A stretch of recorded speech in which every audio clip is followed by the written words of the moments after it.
like new dimensions. So these are some of the EdTech companies, startups in our country who are engaged in these areas, priority areas. Alright? These priorities are decided by whom? Data. There are some exercises which are carried out from time to time, and based on those exercises, they may get reshaped, reprioritized. Something new will come, old will go out, like that. So it happens. So it is a dynamic situation.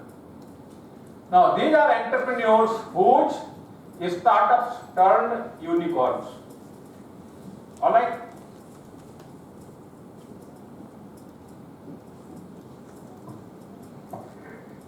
Maybe some of the faces are known to you, or many are known to you.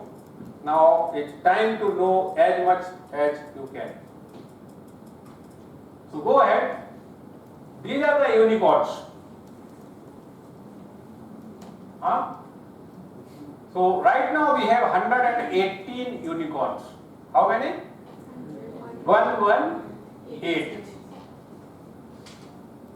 So India's top 10 unicorns are here out of 118. Alright? These are right now.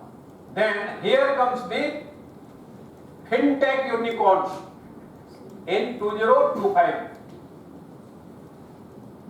Because fintech, as morning I was saying, 36 unicorns are from that segment. So fintech is doing now wonderfully well. Then comes projections here. A startup in space technology. What are the projections? 100,000 startups. 100,000, 1 lakhs startups. They in some stage are talking about space technology. 150 plus are likely to be unicorns from these 1 lakhs in space technology. These are further dimensions. So India intends to be number 2 after US with 100 billion worth of investment between this time period, which is already over, and 3.25 million employees through startups in space technology. So there is some time plus minus change, it do happens, but things are taking shape and scaling up very fast. Now, by 2030, 150 unicorns are expected to be in India in 5 years' time, plus 30 startups. It is not a difficult task.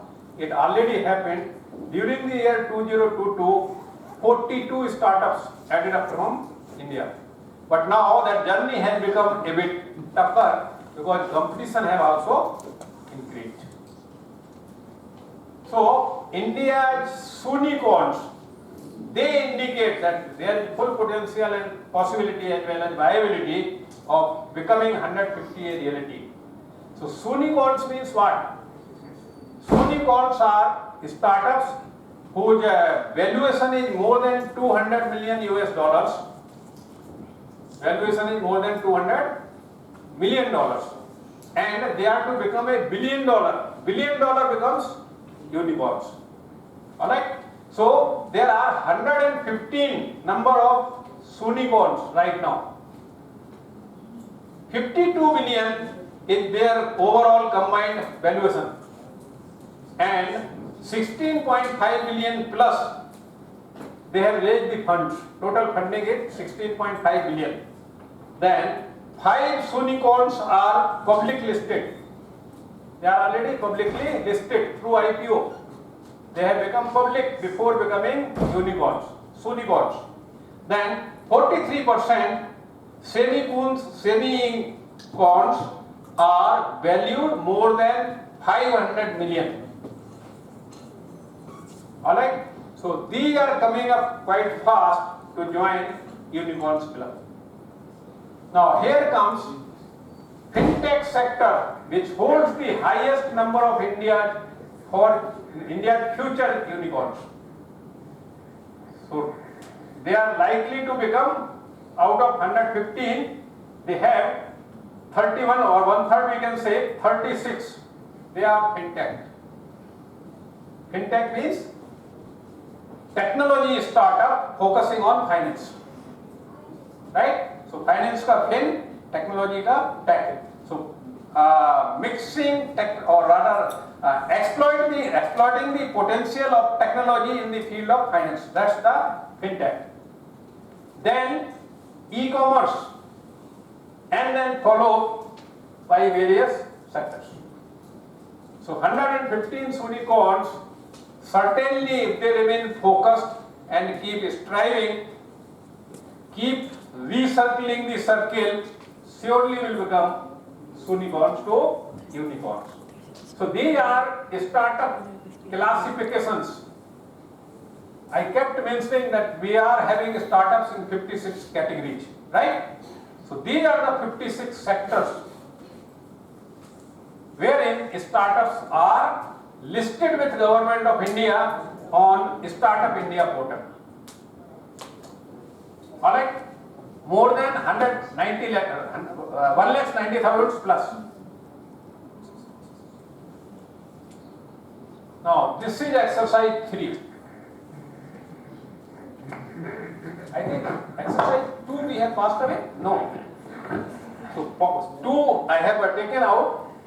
Third one I thought for which startup sector is attracting most budding entrepreneurs and why? So which is attracting most? We have seen, say, focus on unicorn, then it becomes fintech, right? So why it is attracting? That's the exercise. Which startup sector is attracting most budding entrepreneurs and why? Alright, so there are 5 I will name, say. Defense, space, agriculture.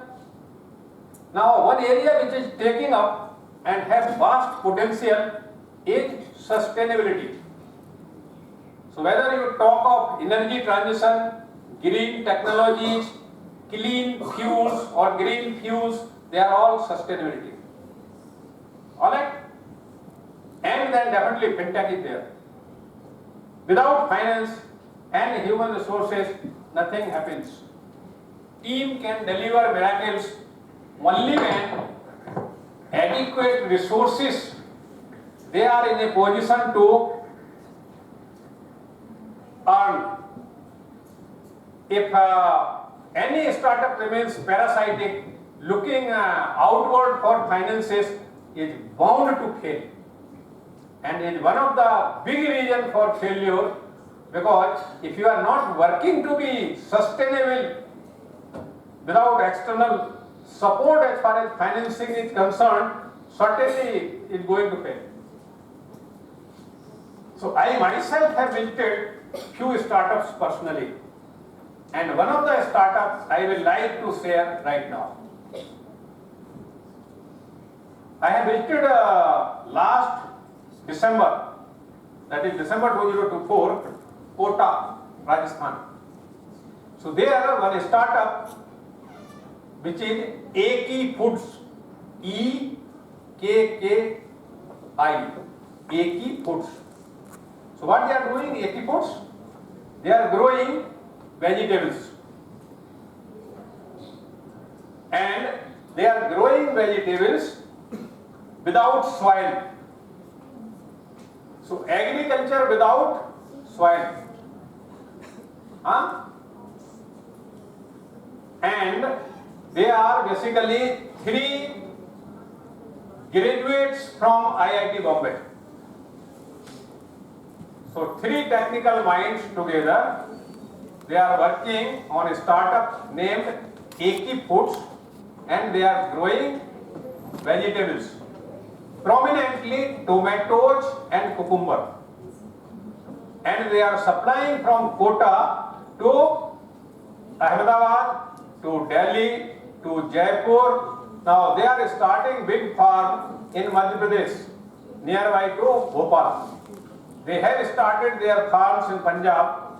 They have started other than Kota additional locations as well in Rajasthan, somewhere nearby to Jaipur. So they are now spreading because what they experimented, it successfully proved their worth, and now they are having a term contract for consistent supply with retailers like Big Basket, like I think Amazon, Flipkart, and so many. So what they are doing, they are supplying en masse every day, say 30 metric tons of tomatoes, 20 metric tons of cucumber, likewise. So their rates are on annual basis. In market, we will find variation plus and minus. But as consistent throughout 365 day supply, you have to ensure. So it is a negotiated price. So they, in fact, I talked to them. I was there with them for 4 hours. So their agreements are like that. Minimum every time for 2 years. So your revenue is basically guaranteed. But you have to maintain consistency in quality and quantity. That's the challenge. Seasonal variations do take place. Such heavy rains are taking place. Even if you fail to supply, then there are penalty clauses. So you have to be prepared for everything. Risks are always there. We are living life within or under variables. Alright? So always anything we do is risky, but if we keep sitting, nothing will happen. Alright? So there is a SWOT analysis. Management student, I think understand what is SWOT. SWOT is strength, weakness, opportunities, threat. So everything is there, 360 degree. Alright? So that's why entrepreneurship is required.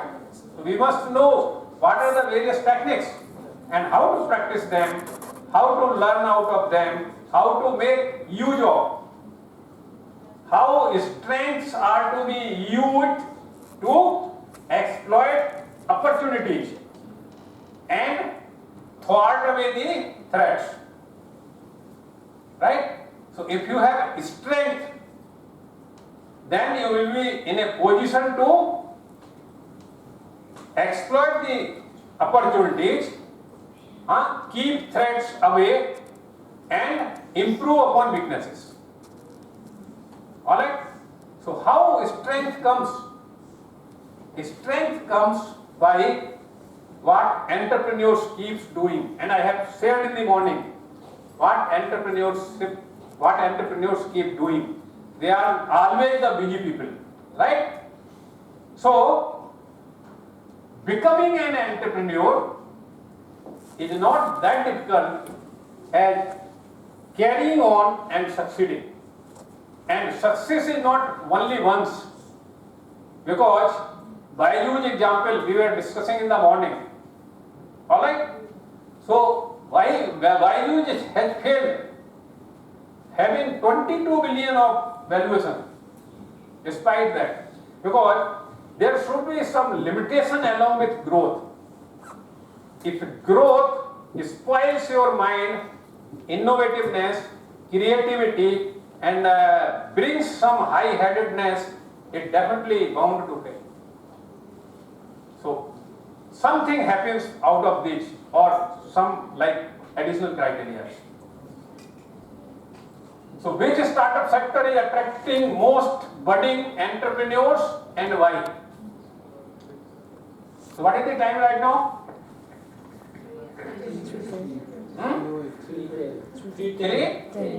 10. Okay. Should I go ahead further? Yes. Or let us finish first one question each. At least this exercise we should do. So I am giving you 5 minutes time. Individually, if you have already framed up and noted down the question, I am there to start. If not, take 5 minutes and then we start from one side, one question each. Further that if we are remaining having some time, we will go further. Otherwise, we are just stopping here. Will it be okay? Yes. Right. So use the time 5 minutes from now.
Em nó quỳ ra cho mày về tâm It's rolling. ai thought It's rolling.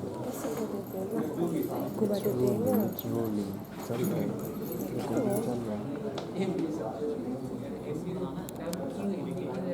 Yes, उससे question startup sector is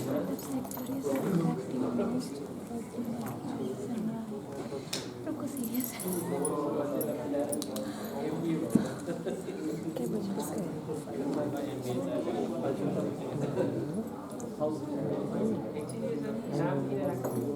इसलिए इतना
Hello, I think 5 minutes are over.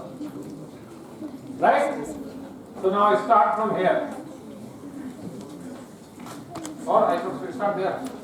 Huh? Now I start here only. See, we are beginning with questions.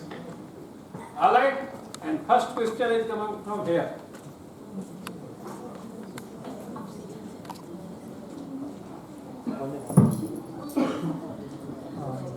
So very good afternoon, sir. Very good afternoon. So related to entrepreneur question that you have given, in one slide you said that Anil Ambani business has been failed. Anil Ambani business, but now his business has been taking turnaround because his son Jay Anmol and Jay Anshul, they are doing far better and they are making the business more profitable when compared to his father. What is your take on that? Very good. Good question. See, failure once is not final. We must learn out of failure. If father has not learned either from his father or brother, his children are learning from uncle and grandfather. Right? So what happened with Anil Ambani, instead of remaining to be a businessman, he in fact was traveling in two boats. One business and other politics. Who were the friends of Anil Ambani? Are you aware? I am telling why he failed. Samajwadi Party members. So, Amar Singh, Amitabh Bachchan like Jaya Bachchan. What she is? For? Samajwadi. Right? So, likewise Amar Singh, who was he? That's why I said who was. He has gone. But he was what? Or? Right? So, businessman, if you focus on business, instead of indulging in, okay, I am not saying that one should be immune politically, no. But then your intent, they get polluted, they get diluted, and spotlight gets distributed. Alright? So that was the failure. As far as you say Anil Ambani, what his children have learned, if uncle can do, why not we again? Grandfather remains the same. Am I right? Your question is answered? Good. Yes, sir. So, I am interested in this thing, rural economy, say village economy. Yeah, great. We are talking about things like unicorns, decacorns, these are big things. Yes. Big companies. Yes. But for a country to grow, Yes. especially a place like Sikkim, Yeah. to sustainably grow, the rural economy has to grow. Perfect. So I am interested in running a small homestay, say 3-4, Good. rooms Very homestay, good. sustainably. Yes. Now me as an entrepreneur, Yes. how can I leverage AI so that I can grow that economy as well as it will benefit me? Yes. Very good. See, we are not only talking unicorns, we are talking of startups. This unicorn is a stage. So, it starts with a startup. Then it becomes minicorns. Then becomes unicorns. Then becomes unicorns. Then becomes datacorns. And journey continues. Alright? So, for person like you, in Assam or Sikkim particularly you are talking, right? Sikkim is first state fully organic, declared, accepted not nationally but globally as well. Sikkim is also a state with plastic free. Am I right? Chemical and plastic free.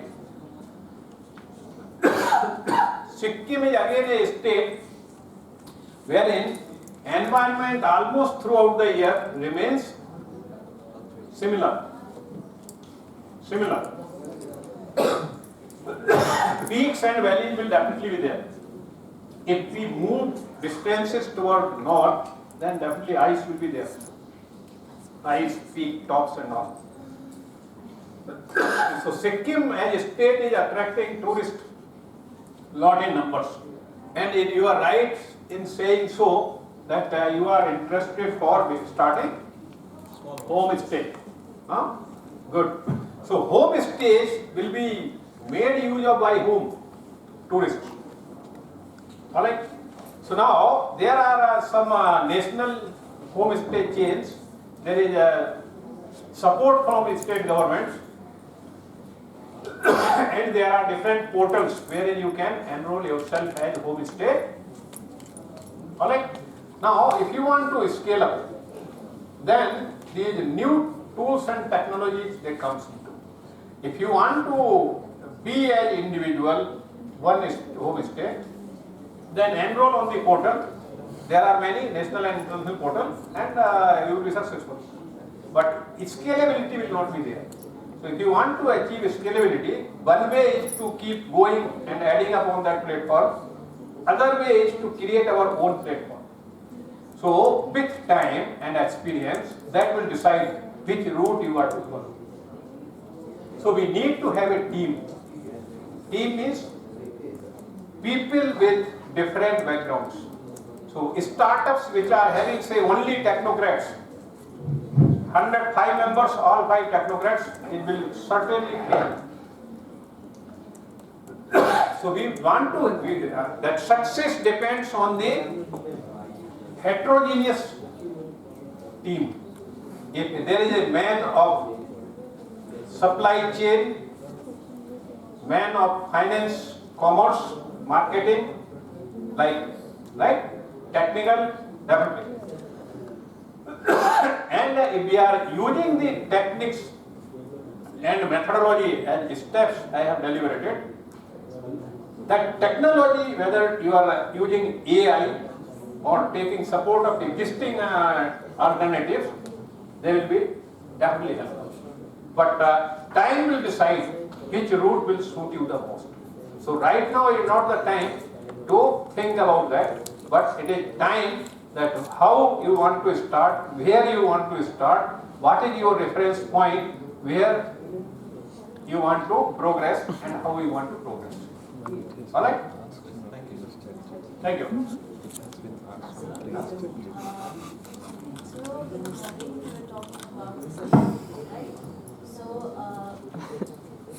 I'm sorry if my question is out of context.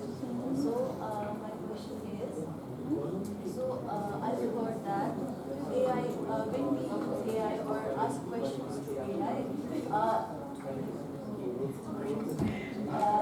so when we ask some questions to AI, it uses a large amount of water to generate those answers, right? So, water. So there are water scarcity not in India but worldwide. So why are you wasting water in using AI? What do you mean by AI? Like artificial intelligence. Like I've heard, I'm not sure, but I've heard that whenever we ask some questions, for each questions, those machine uses per question some amount. What she means to say is, whenever we are using any AI-based agents, so whenever we are entering a prompt for the AI to reply to that prompt, lots of resources, electricity, lots of resources are being utilized. So her question is, why are we not doing it sustainably? You know, Okay. Now, Data are stored in servers. now, To pull down. now, just listen. See, AI is what? Is a tool. Definitely it runs, right? It requires resources, most so energy. Data centers. It is predicted that 15% of the energy consumption globally will be used in data centers by the end of this decade, right? So it is a huge energy. But what is happening? Energy is also being used from renewable sources. So renewable sources are sustainable. And AI basically is improving the efficiency and effectiveness as well as speed of businesses. Alright? So AI is, we are looking at the coins part, pros parts, these are the advantages. Now, water is one of the resource, but water is not much used for AI or these technologies, because now technologies, they have also become, if you require cooling, then again derived from renewable energy. Alright? So renewable energy are playing big role. Now I will speak about a bit renewable energy. What are the alternatives? Alright? And what is the potential in India? So we only know what? We know renewable energy is what? Hydropower. Sikkim is in abundance. I think Sikkim energy wise also must be independent. Overall, annual basis, if we see, the amount of energy generated through hydro stations in Sikkim should be, to my presumptions, enough for Sikkim requirement. Not in a standalone basis, because it is not available throughout the year consistently. It keep varying. At times not available, right? But we do need and consume. So sometime it is surplus, sometime it is. So overall on annual basis, if we see, must be plus minus, and new plants are also coming hydro. Now, China in fact have exploited and they have installed solar systems on areas which were found to be barren. So if somewhere in the territory of Sikkim also some barren patches are there, they can be used for installing systems. Now, there are technologies which are changing in solar itself. There are a lot of water bodies in the Sikkim. Floating solar systems have come up, which floats on the surface of water and produce energy without requiring additional land. So they in fact reduces the rate of evaporation, so water is conserved. Surface of solar panels remains cooler than otherwise mounted on ground. So efficiency of floating solar system is 30% more than mounted on the ground. what about the fauna under the water then, sir? Those all studies being taken and all remains sustainable, because in between gaps are left behind.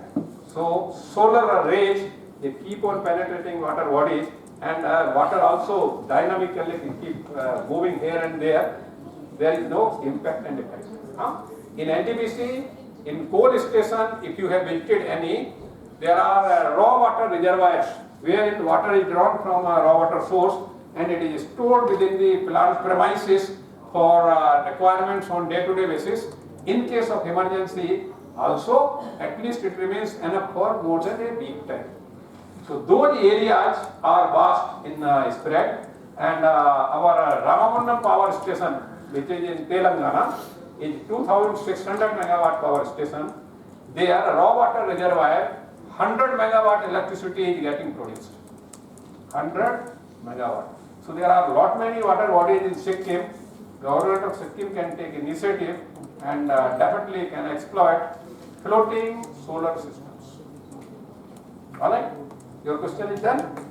So water, as far as water is the issue, 56% of Indian territory is experiencing water stress. Water stress means water shortages.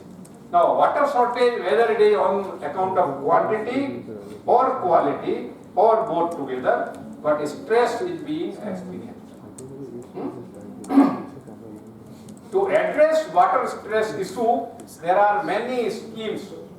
One thing, in 2019, previous tenure, government, they have formed focused Jal Shakti Mantralaya.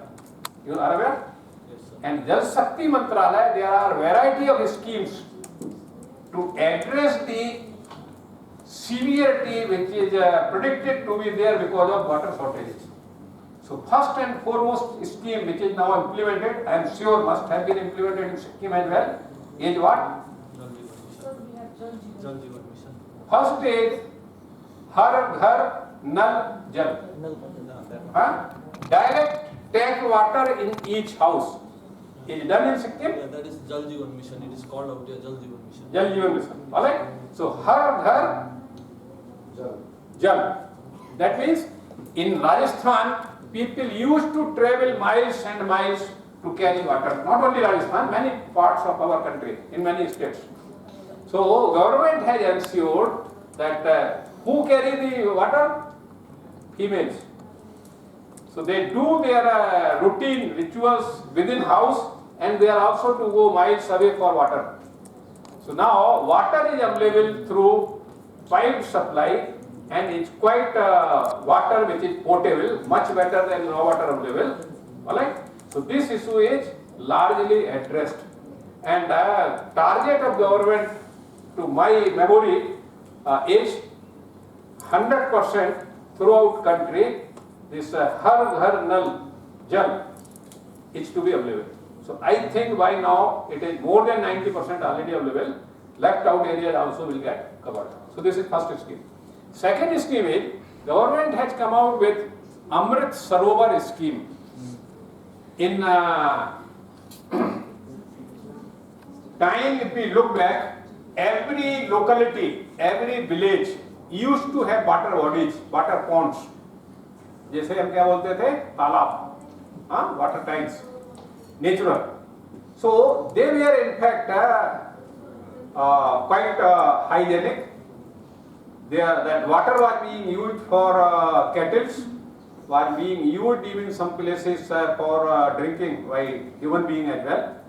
Now every village is to again revive the existing those ponds.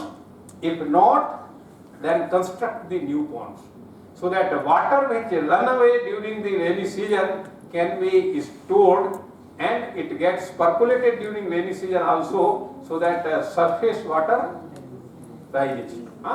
So water table which was sinking and sinking and sinking, many places it has reversed. Gujarat is the living example. What happened? There is a main river Narmada. So Sardar Sarovar Dam is the water storage constructed on river Narmada. In fact, river Narmada is 1,600 kilometers. It starts from a point which is known as Amarkantak in Madhya Pradesh. It crosses almost entire Madhya Pradesh, borders Maharashtra, and then again Gujarat. Alright? So there are a series of dams. I think more than 10 dams by now constructed over river Narmada, single river, and 7 or 8 dams are in Madhya Pradesh. Sardar Sarovar Dam among all is the largest one and the last one. Alright? So there are now canals open to sky to some part, and then there are piped network inside ground, wherein diameter of the pipe itself is at some meters. Somewhere it is 4 meter diameter, somewhere it is 3, somewhere 2, somewhere 1, 500 like that. Okay? So water is available from Sardar Sarovar Dam up to 700 kilometers away. So almost 60% of the Gujarat, which was acutely experiencing water shortages, is now lush green. And since this got implemented, economy of Gujarat have boomed like anything. Water table have come normal. And in fact, last 4-5 years I am experiencing, since I am there in Gujarat, 2006 onwards I have seen, for now nearly 20 years. Last 5-6 years, Gujarat is having multi times rains than it was used to have earlier. Likewise, some of you must have heard the name of Dr. Rajendra Singh. He is a Magsaysay Award recipient for his work done in water resources revival. In Rajasthan, he worked a lot and revived more than 10 rivers. Few lakhs of hectares of land is benefited. Thousands of villages are benefited. For his creative contributions, selfless service to society, he received international award for water management, that is Magsaysay Award. Whose question was it? Is answered, or I should add some more? Done? So my question is, which part of India has till now yielded the most successful number of entrepreneurs? And can we get a Silicon Valley in India, obviously? And the next question is, what about the initiatives of government for this awareness of entrepreneurship? So today, if I have to open a business, which is the portal, or from where can I get all the information that how to register the company, how to get the investment, etc., etc. See, now there are basically organizations which have come up in the form of startup itself, and they have matured. They are mentoring the startups. So you can get in touch of some of such organizations. If you move out to say Chennai, there are some common places for startups. So in one complex, you will find that 50 or 100 startup teams, they are housed together. So facilitator is common to them. Resources, they should definitely they are available. Environment is there, everything is there. You will get mentor, you will get everything. Point is, your idea should be original. You should be matured in your idea. You should have a good team, and team should not be money-minded in concept. When reality comes, that's fine, it happens. But concept should be original and it should be perfect. So you can get in touch with them. If you are succeeding, fine. Not, you have my mobile number. You come to my contact, I will wait for you. Right? Sir, just some days ago, Indian government has announced that they are about to ban all fantasy games. It is already banned. So can the Indian government ban all trading apps? Because there we are also losing money, na? What trading? The trading app like Zerodha. Stock exchange trading? No. No, and sir. See, fantasy games are blocked legally, not for draining out the money, but for draining out and polluting the mind, making you ineffective and inefficient and lazy. So if citizens becomes lazy, inefficient, ineffective, so useful resources are getting wasted. Money is one resource, right? So there are multiple now apps available for trading. That means decisions are on fingertips. Technology has made so easy. But who will trade? And why one should trade? If you have know-how of trading and if you have surplus resource, then only you should trade. Alright? And if you have lost, say, few thousands rupees, your capacity will decide what to do next. But in case of fantasy, it was not that way. In case of fantasy, it was so happening that children, even before teenage, they were found to be running away from studies. So there are a lot of inputs available to government to take this legal action. In fact, because of banning the fantasy games, there are 2-3 number of startups which became unicorns in very short time. The Dream 11. Dream 11, do you know it started as a startup company?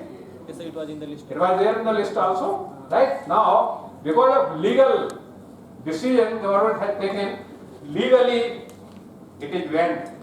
Does it mean that Dream 11 will disappear? No.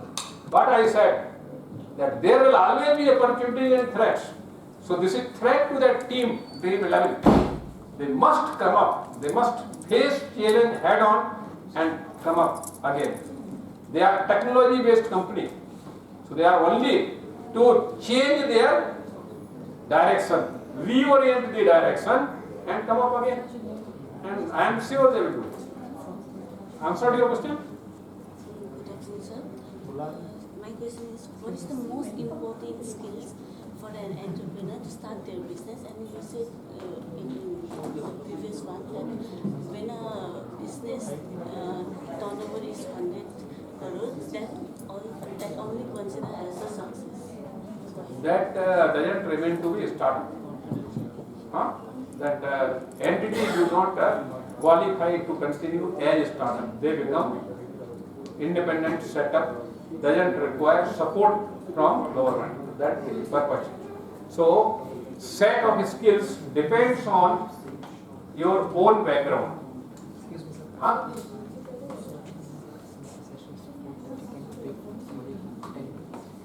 What is it then? 3:40. Huh? So 5 minutes. We will break. No, we will break means we will close.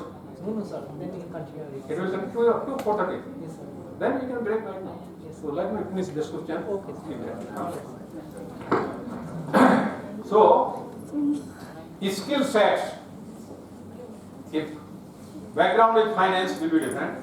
If it is HR will be different. Marketing will be different. Technical hand will be different. And within technical there are so many specializations. Every stream in fact it is. Alright? So, single person cannot succeed and do not succeed. There are exceptions. Do you think that Dhirubhai Ambani being alone succeeded? No. So you need a group. And once you have a group, then you have a skill set. Point is the methodology, process, confidence, conviction, and how team is gelled together. How team is frank enough and transparent. If these things are there, nothing is impossible. Alright? Done? Actually, same question, sir. No, this will not go like this. No, already. Same question will not. Like, what is the most budding and promising in today's economy, and how